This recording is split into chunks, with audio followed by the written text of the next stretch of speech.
Hello, class, and welcome once again to Beetle University. I'm Professor Mouthtop. Thank you, as always, millions of times over and over for being part of our weekly events. This week, you're going to be getting 3 hunks of audio. The first is a bit of a unfinished wrap up that we had. If you're collecting these numbers, you might notice that you're missing one, and you're missing the Yellow Submarine wrap up. This was right after I did my unit on the Yellow Submarine soundtrack, and this we talk about this the film when we talk about Yellow Submarine itself, which was originally written in 1966 for Ringo by Paul because he wanted a song that would be fun and enjoyable, but they also wanted songs that were still very good. In the past, they had occasionally, or at least in their eyes, gave Ringo lesser songs to sing, but by Revolver, they were very serious about making every song great, even the Ringo song. In 1967, Brian Epstein negotiated the film deal where there would be an animated movie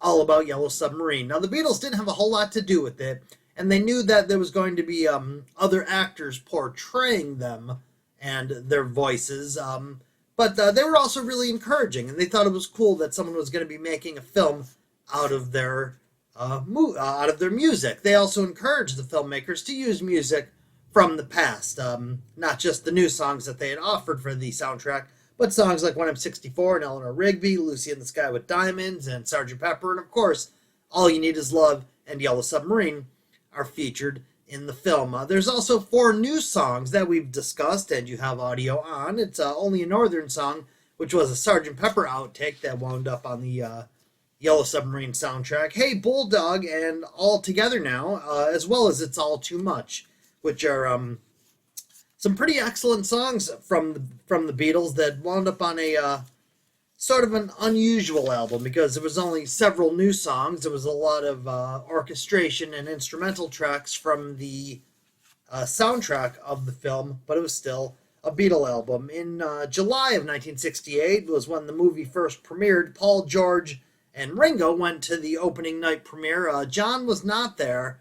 This was at a period that he wasn't quite official with Yoko Ono, but his marriage was pretty much over, although, again, not quite official. The other 2 hunks of audio you're going to be here getting in your mail this week is from 1969. It's part 1 and 2. There's a bunch more parts to come, all about those years. The first part talks about 1968 and how they were in India for most of the year, and then they were recording for most of the year. And then after that, they took a little bit of time apart from one another because they were, with each other all the time for a very long time. And as people do, they were getting on one another's nerves a little bit. Ringo and George actually took off before the White Album sessions were officially done.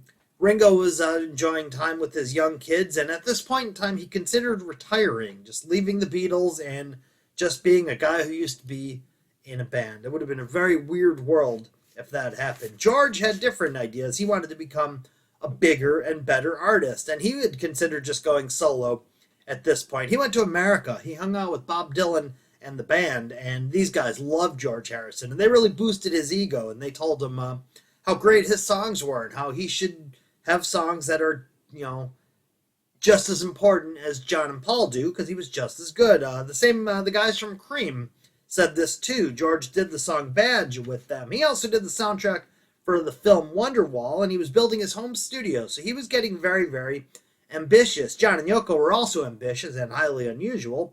They put out their 2 Virgins album. They put out their Life with Lions album. They got arrested. They were in the rock and roll circus, and they were just really exciting. Now, Paul had started up with Linda in late 1968, and by the time 1969 rolled around, they weren't really sure if they were just going to hang it up or if they were going to, in fact, get back together. It was Paul who rounded the band up and said, we really need to do something. Here's, we're the biggest band in the world. This is important.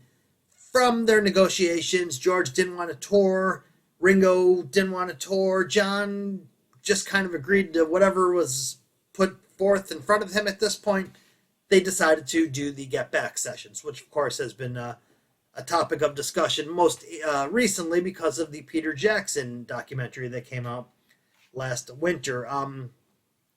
They wanted to get back to a sound that sounded more like they used to, as opposed to sounds like Sgt. Pepper, which wasn't at all like they started. They wanted to get back to their roots, so they decided it was just going to be the 4 of them, and they would be filmed, writing, and recording and rehearsing their brand new album, which eventually would become Let It Be. You'll hear more about these when you get more parts of the audio. Until then, I'm going to say so long for another week here, and I will talk to you then. Have a wonderful week. Thank you as always. Watch your emails.